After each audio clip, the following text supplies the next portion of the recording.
నమస్తే, welcome to our channel. నేను సిరి.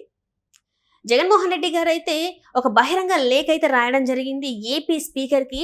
అది అందులో ఏం పేర్కొన్నారు అంటే తనకి ప్రతిపక్ష హోదా ఇవ్వాలని, అది ఇస్తేనే నేను అసెంబ్లీకి వస్తానని ప్రజల పక్షాన మాట్లాడతానని చెప్పడం జరిగింది.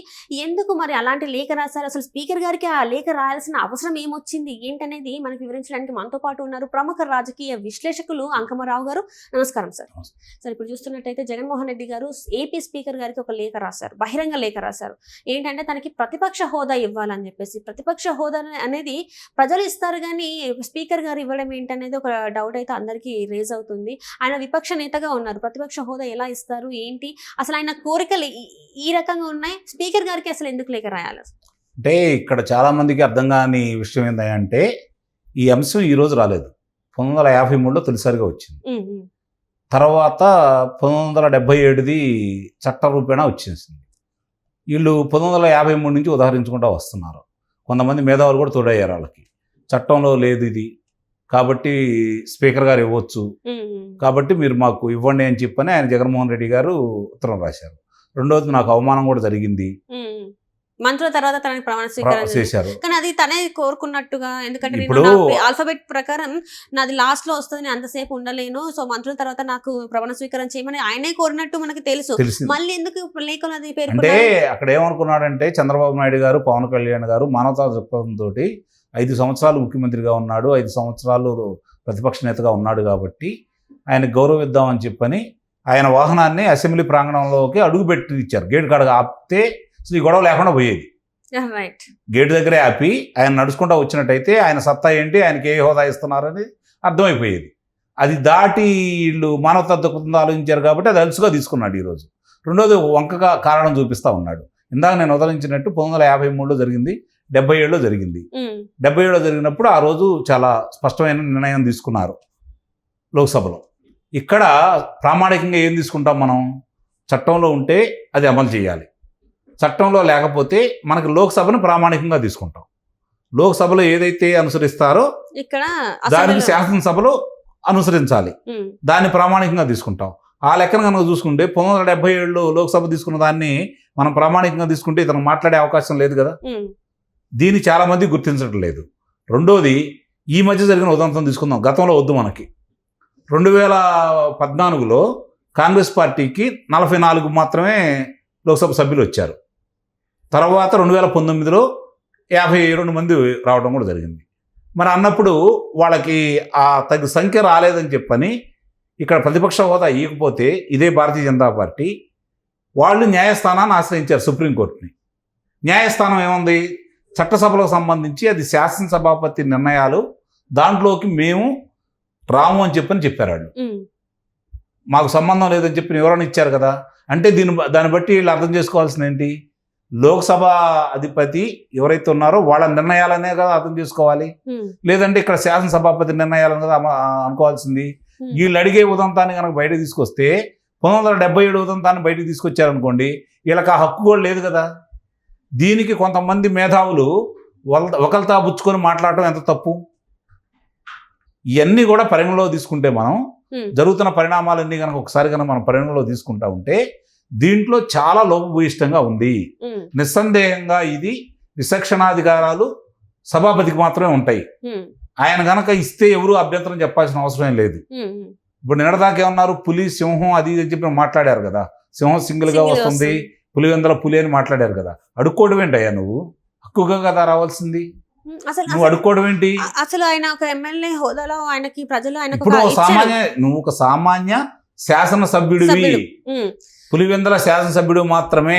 అక్కడ ఉన్న వాళ్ళ ప్రాబ్లమ్స్ గురించి నువ్వు అక్కడ మాట్లాడాలి కదా. అది మాట్లాడకుండా ఇప్పుడు గతంలో మనం చూసుకుంటా ఉంటే గతంలో చాలా మంది కూడా మనకి లోక్సభలో కావచ్చు, ఆనాటి వాజ్పేయి గారు కావచ్చు, మిగిలిన ప్రతిపక్ష వాళ్ళు కావచ్చు, వాళ్ళు మాట్లాడుతుంటే వాళ్ళ విషయ పరిజ్ఞానంతో ప్రజల సమస్యలు చెబుతున్నారని చెప్పని సభ మొత్తం ఆలకించేది, వాళ్ళకి ప్రిఫరెన్స్ ఇచ్చేది, మీరు మాట్లాడండి అని చెప్పాను.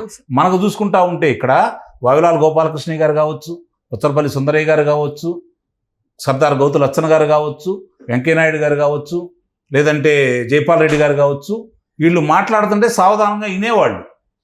వాళ్ళు చురకలేస్తూ నాటి ప్రభుత్వాల మీద ప్రజా సమస్యల గురించి మాట్లాడుతూ ఉండేవాళ్ళు. మాట్లాడటానికి సంఖ్యాబలమో హోదా అక్కర్లేదు. ఇక్కడ ఏంటయ్యా అంటే చాలామందికి అర్థం కావాల్సింది ఏందయ్యా అంటే ఎందుకు ఆ హోదా గురించి వీళ్ళు ఇంత పట్టుబడుతున్నారు అంటే దానికి సంబంధించి వాళ్ళకి సంబంధించిన ఖర్చులు ప్రభుత్వం భరాయించాలి, వాళ్ళకి సంబంధించిన వాహనాలు ప్రభుత్వం ఏర్పాటు చేయాలి, వాళ్ళకి సంబంధించినటువంటి నివాసయోగ్యమైనటువంటి మంచి మంచి భవనాలు వాళ్ళకి కేటాయించాలి. ఇవన్నీ కూడా వాళ్ళు జరుగుతూ ఉంటుంది కాబట్టి దానికోసం పోరాడుతున్నారు తప్ప ఇక్కడ హోదా గురించి కాదు వాళ్ళు మాట్లాడుకున్నది. చాలామందికి అర్థం కాదు ఏంటంటే ఆ హోదా ఉంటే ఇన్ని సౌకర్యాలు వాళ్ళకి వస్తాయి. ఓకే, కాబట్టి సౌకర్యాల గురించి వాళ్ళు మాట్లాడుకుంటున్నారు. ప్రజల సమస్యల గురించి మాట్లాడాలంటే హోదా అక్కర్లా. ప్రజల సమస్యల గురించి మాట్లాడాలంటే హోదా అక్కర్లా. ఒకసారి ప్రజా సమస్యల గురించి మాట్లాడుతూ ఉంటే సభాపతి అడ్డుపడ్డా, సభ్యులు అడ్డుపడ్డా ప్రజలు గమనిస్తారు కదా. రైట్. అంటే ఇదే సిచ్యువేషన్ కూడా ఎన్టీ రామారావు గారు ఉన్నప్పుడు పీజేఆర్ గారు కూడా తన ప్రతిపక్ష హోదా కావాలని అడగలేదంట. మీరు ఇచ్చేది ఏంటి, నాకు ప్రజలు ఇవ్వాలి, అట్లా ఉండాలి, కానీ ఈయన ఏంటి ఇట్లా మాట్లాడుతున్నాడు, ఇట్లా ఎందుకు చేస్తున్నాడు అని చెప్పేసి కూడా నిన్న. అంటే దీనికి అదే చాలా మంది తెలియదు ఏంటంటే ఇన్ని సౌకర్యాలు ఆయనకి దక్కవు కాబట్టి, ఇన్ని ప్రయోజనాలకు ఆయనకి లేవు కాబట్టి దానికోసం మాత్రమే ఆయన పోరాడుతున్నాడే తప్ప ప్రజా సమస్యల గురించో ఆ హోదా గురించో కాదు. ఆ హోదా ఉంటే ఇవన్నీ వస్తాయి, ఈ సౌకర్యాలన్నీ ఆయనకి లబ్ధి చేకూరుతాయి. ఎక్కడ కూడా చూస్తున్నా ఆయన ముఖ్యమంత్రిగా ఉన్నప్పుడే కావచ్చు, ఇప్పుడే కావచ్చు, ఎంతసేపు తన కోసం ఆలోచిస్తున్నారు కానీ ప్రజల కోసం ఆలోచించే ప్రసక్తి లేదంటారు. లేదు. ఎందుకంటారు మరి? ప్రజలు ఇప్పుడు మళ్ళీ ఓటేసి ఆయన గెలిపించారు కదా ఎమ్మెల్యేగా. ఇంకా ఇప్పుడు ఎమ్మెల్యే కూడా ఇప్పుడు రీసెంట్ టైమ్స్ లో వస్తున్న వార్త ఏంటంటే ఆయన ఎమ్మెల్యే పదవికి కూడా తను రాజీనామా చేస్తున్నట్టు కూడా మరి వార్తలు వస్తుంది. చేసే అవకాశం ఉందంటారు. శాసనసభ్యుడిగా ఆయన ఉండాలని ఎప్పుడు కోరుకోడు.